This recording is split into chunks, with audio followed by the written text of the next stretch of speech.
Commiefornia has shed thousands of fast food jobs since Gruesome Newsom's minimum wage hike.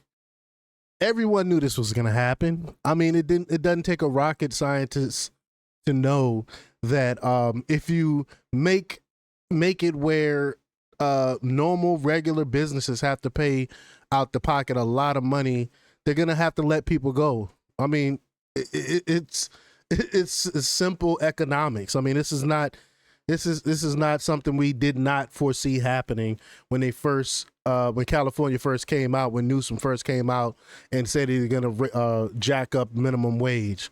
Like, we knew this was going to happen. So of course, a lot of people lost their jobs behind it. Homelessness is getting even worse in California, and it's by their own doing. It's by their own doing. So we're going to talk about it. But before we get started, go ahead and hit that like button. Share this out so we can get this information out there. Subscribe if you're not already a subscriber, and hit that alarm bell so you know when I'm putting out new stuff. Also, check out my link tree in the description. It has a link to my Patreon. That's where I talk about things that I can't talk about here. There's also a link to my Instagram and my X account, so follow me there as well. All right, so let's get into this news. Now, this comes from the Daily Caller News Foundation by way of the Liberty Daily. And they report that California has lost thousands of fast food workers since a hefty minimum wage hike went into effect in early 2024, according to a recent analysis from the Employment Policies Institute, EPI, a conservative think tank. The Golden State is estimated to have lost 14,000 fast food jobs since its implementation. Since it implemented a minimum wage increase for fast food workers in April 2024, according to analysis of the Bureau of Labor Statistics data published Wednesday by the EPI. 14,000 people lost their jobs because of this stupid law. In September 2023, Democratic California Governor Gavin Newsom signed a law raising the minimum wage for California fast food workers from $16 per hour to $20 per hour, which went into effect in April 2024. Quote, the minimum wage hike took effect just 11 months ago, and though we're still in the early days, the predictable pattern is already emerging pretty clearly. Facing a 25% hike in their labor costs, employers cut labor. Will Swam, president of the California Policy Center, told the Daily Caller News Foundation, quote, they laid off workers and replaced them with ATM-like kiosks to replace counter service, and even automating their kitchens and closing dining rooms or reducing their store hours.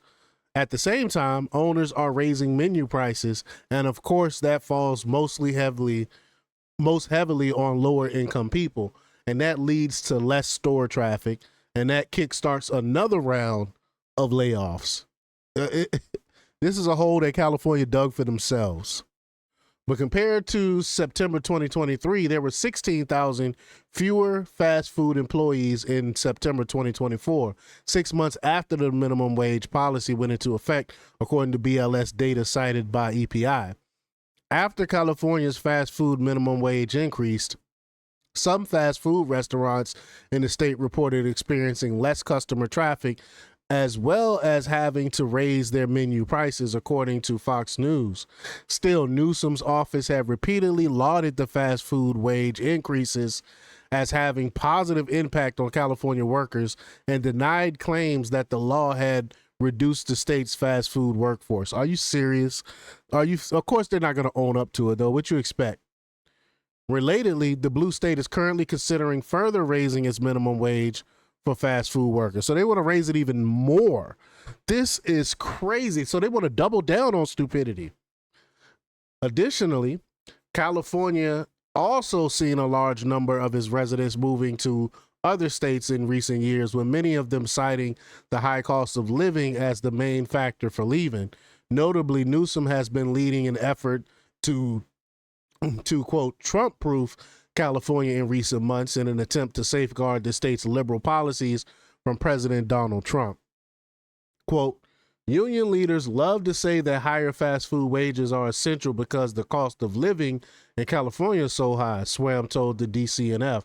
But the high cost of living is the problem. As a matter of policy, people in the fast food industry would be better served by eliminating the regulations that make everyday living more expensive. Facts.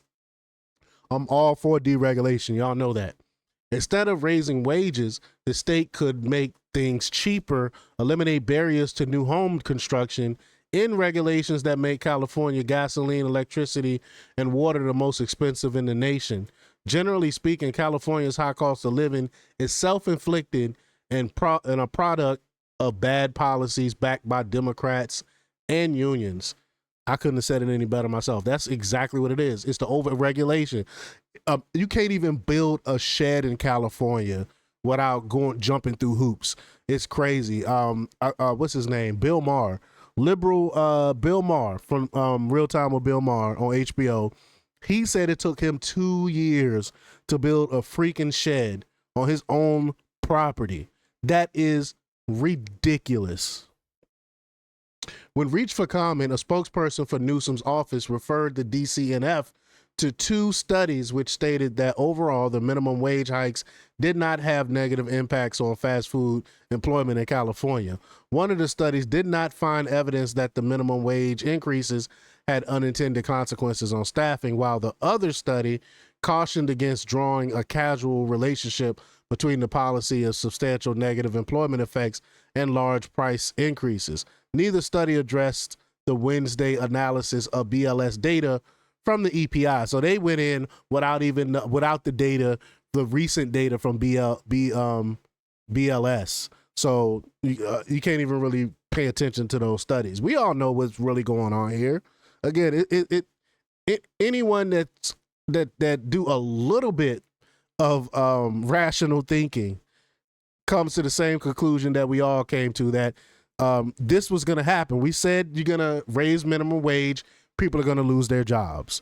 They raised minimum wage, people lost their jobs. I mean, it's pretty simple to think about, because you can't afford to pay people these $20 an hour for fast food. That's just unsustainable. I don't understand. Think about it. Think about the cost that they're already on paper thin margins. When you have a restaurant, you really don't make a lot of money. So you're already running on paper thin margins by having a restaurant, and then your margins are going to be even thinner once you have to pay that minimum wage, pay someone $20 an hour to sit at a register. Like, these are entry level jobs. These are jobs that, like, you hear kids complaining all the time, like they don't really have any jobs. There's nowhere hiring because they're hiring adults in jobs that normally kids would be working in, like a cash register. I'm not knocking anyone that's doing it, but it's a cash register job, like at a restaurant, is not supposed to be sustainable. It's not made to feed an entire family. It's maybe for a second job or something, or you first getting you're getting out of prison and you're looking for work or something like that. It's to help get you started. But it's not something to sustain an entire family. So I don't understand, why would you raise this minimum wage on entry-level jobs? It's just ridiculous to me. And now the people of California are suffering. 14,000 people lost their job because of it. But y'all let me know what y'all think about this. Leave your comments down below. Like, share, and subscribe. And check out jjthepsychotherapist.com for the latest in news. Until next time, peace.